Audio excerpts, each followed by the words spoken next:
So the last thing we'll talk about is what is the next step in this story. So Lin is coming off a bad game against the Miami Heat. They're playing Cavaliers tomorrow. Should be. Don't have two back. Don't have two in a row, otherwise it's over. That's right. But already people are asking, is he overrated? Is he really that good? So what I hear the Heat are pretty good. Well, yeah. So what are the obstacles he's going to face in the coming months? And then what do you think his potential is as a global icon? What's going to happen next? What's the prediction? I think it's almost good for him. In my mind, when I think of what's the ideal end game for him, it would be he is acknowledged as a quality starting point guard for the New York Knicks.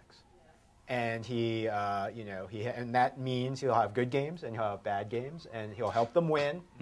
And they make the playoffs. And I think if he does that, and he's a starting point guard, and he's going to have the career that he has. He'll work through the obstacles in his game that he needs to overcome to improve it, as he's done already to get to this point.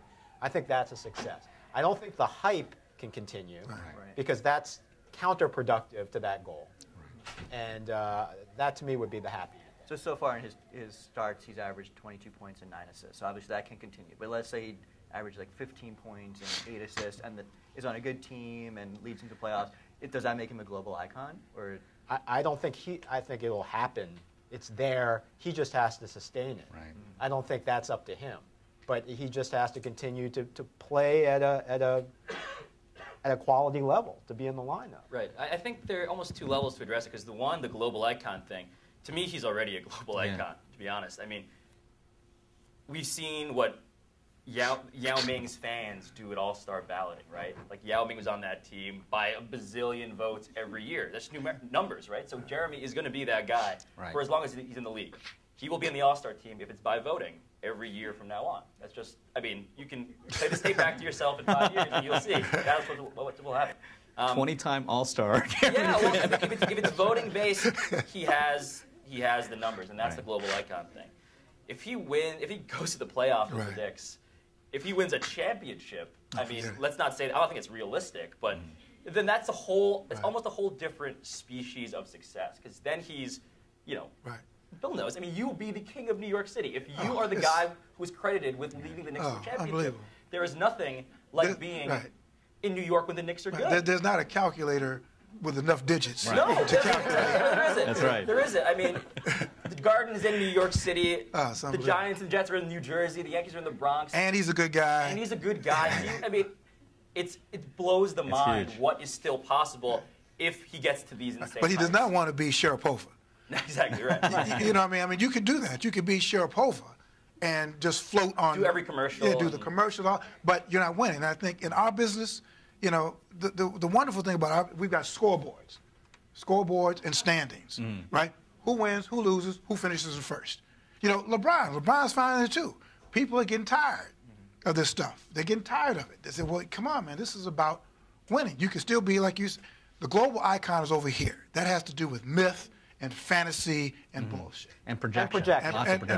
Which is bullshit. Jinx. Right? The reality is the reality. Like, who are the icons? Muhammad Ali. Well, why is he an icon? Why is Jackie Robinson an icon? I mean, why are people talking about these people decades after they're dead? It's not just because they scored points or knocked people out. Sport, quote unquote. So when I say icon, I'm thinking he's only 24. I mean, I think he's only 24. He's got a long time. And I think it goes back to this. Well, what do you believe in? What are your beliefs? Right. What are your beliefs about being Taiwanese American? What do you believe in beyond I like the pick and roll? Right. What are his obligations as far as that? And that's a great point. I think that is a great point. He's either going to, and that's why I was going to really go to the press conference because I wanted to be the first. Let's take this to another level now. Right. But I think that the obligation, and that's a good point. Is he going to say, well, listen, I'm just a basketball player? Now, if he says that, I will lose a lot of respect for him. If he goes down that route. Charles Barkley, I'm not a role model. Yeah, if he goes down that route, I said, man, give me a break. You can't have it both ways. You can't be pumped up as Harvard guy, blah, blah, blah, with all the expectations contained therein, and then say, hey, listen, I'm just a basketball player.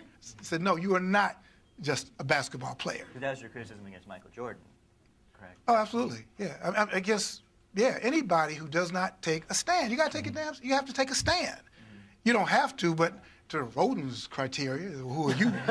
Right, to be a true global icon, you need to be something more than just good at basketball. Okay, yeah, good at, whatever. You're right. You have to transcend. Turn your brand and don't make it a brand, right? Make I'm just selling things. Exactly. Make it a platform for something that you believe in. That is the rarefied air that he's treading upon. What's really interesting is that to Jeremy's credit, I think he's very aware of that. His handlers certainly are.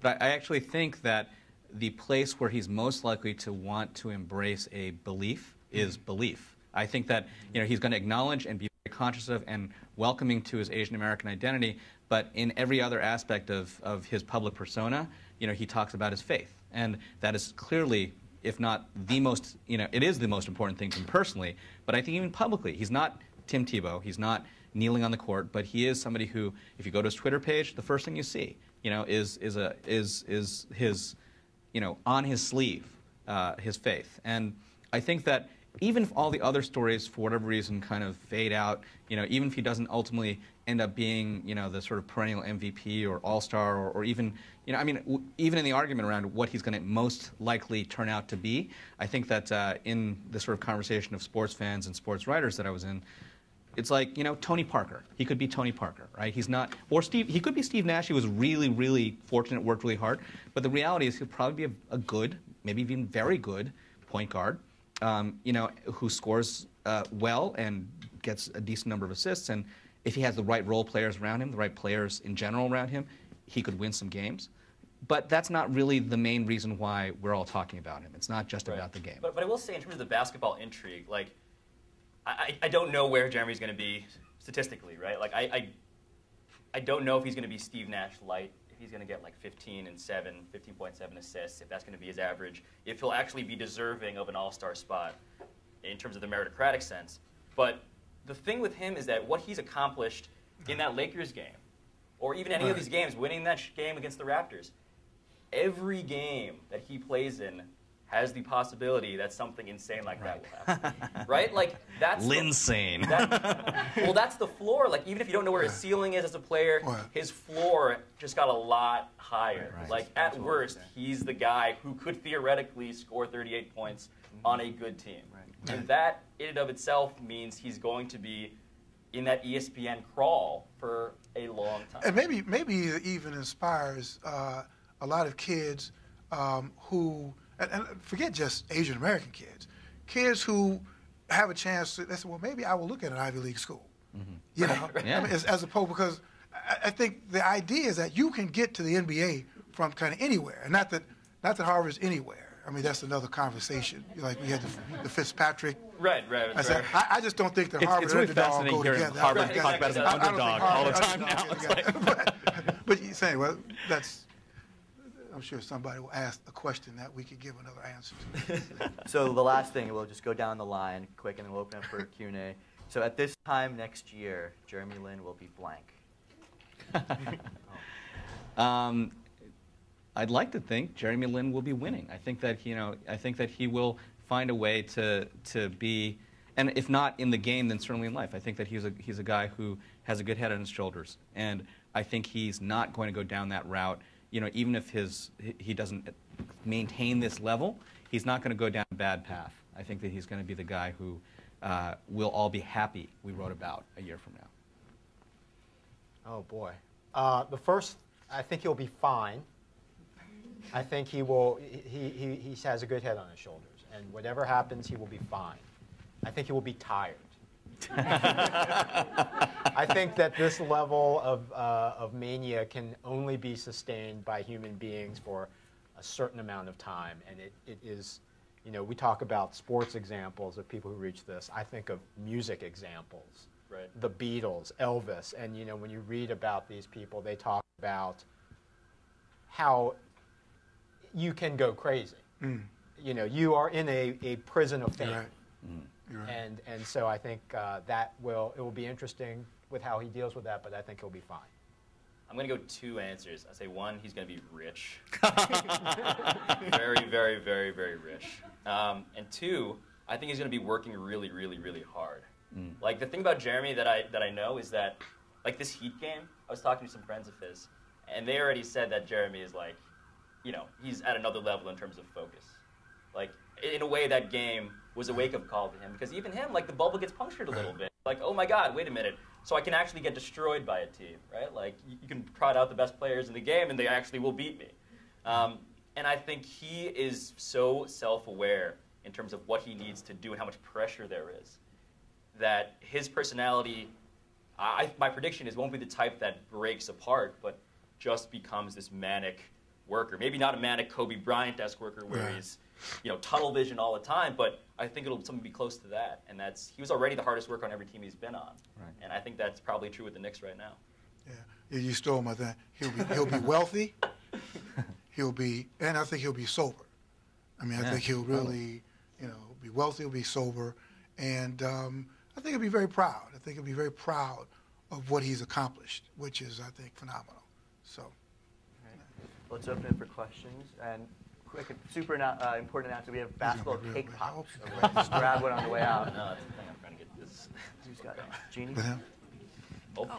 So I wanted to get back to the question of would the story be the same if he were black? Because I hear a lot of people, you know, new watchers of the game, or, you know, like women who maybe never watched basketball before, say things like, well, he's such a nice boy and he doesn't have any tattoos. And I'm wondering whether I wanted to ask Mr. Rhoden too, is that code for he's not black? Yeah, I mean, that's absolutely, that's not even code. Okay. I'm just throwing it out. Yeah, that's not even code. I mean, it's like pig Latin only. I mean, I think that part of the undercurrent of this is that, you know, people are saying, and again, you hate to go there because I don't want to denigrate the story, but I think that the NBA has been, quote unquote, black for so long, been dominant for so long, and a lot of like young white American kids have almost kind of just conceded the sport. And I think that a lot of people are sick of it. They're tired of it, you know, the tattoos or whatever. And we want just, it's almost like anybody black, wholesome, you know, no tattoos, smart, blah, blah, blah, blah, blah, blah. And so, you know, you have innocent people getting pulled in this crossfire of racism. You know, just very innocent people. So, no, I think you're right. But it's not even code. That's, whenever you hear anybody say something like no tattoos in reference to the NBA. Unless they're black. I mean, because there are obviously people in the African-American community who also say, you know, like the thug thing is a bit much, right? I mean, you know, and there have clearly been African-American athletes who've also been put out there in the same way. In fact, you know, one of the... Grant Hill. Grant Hill? But Durant, I mean, right now. Yeah, but I mean, racism cuts both ways. You could be infected by race. It doesn't matter just because you're black. You could be, that's the depth of brainwashing. But to your question, when you were trying to play more of the polar of the thing, I think that's, and I don't know Jeremy, but my sense of him is that he just understands that and doesn't play into that stuff. I don't know him, but just the way he seems to carry himself, the depth of his answers, I think he understands this game, this larger cultural game, and if he's a person of God and a Christian person, I think my role is not to perpetuate that stuff. That matter is to diffuse it. But that never stopped us in the media. You know? I'm going to ask this actually of you guys, because I actually think that the second story, the next story of Jeremy Lin, that is going to be told much more in depth, and I think in some ways also answers your question in a very positive sense, is his special relationship with Landry Fields. Because you have with Landry a guy who's not only being regularly fed, you know, on the court, but a guy who's a close friend who also lets him sleep on his couch, who went to Stanford, right? You know, so he's got his own story behind him. And super Christian. And super Christian. And you know, the day after, when he went out to the All-Star game, and Landry and he went together to go like basically clean a garden and do some sort of volunteering work and so forth. Like the day after he got crushed by the heat, the two of them are out there volunteering, you know? So there's this really fascinating story about friendship and about kind of, you know, how faith has united these guys, how they're, and, you know, I remember the interview, you know, that he did after, was it after the Mavs game or the Lakers game? It wasn't the Lakers game. He rubs his head. Yeah, rubs his head, gives him a big kiss and walks on or whatever. There's so much sort of depth of friendship between those two guys. You know, I think that's an incredible story. And it's a story that I don't think has really been fully explored in any of the stories that I've read.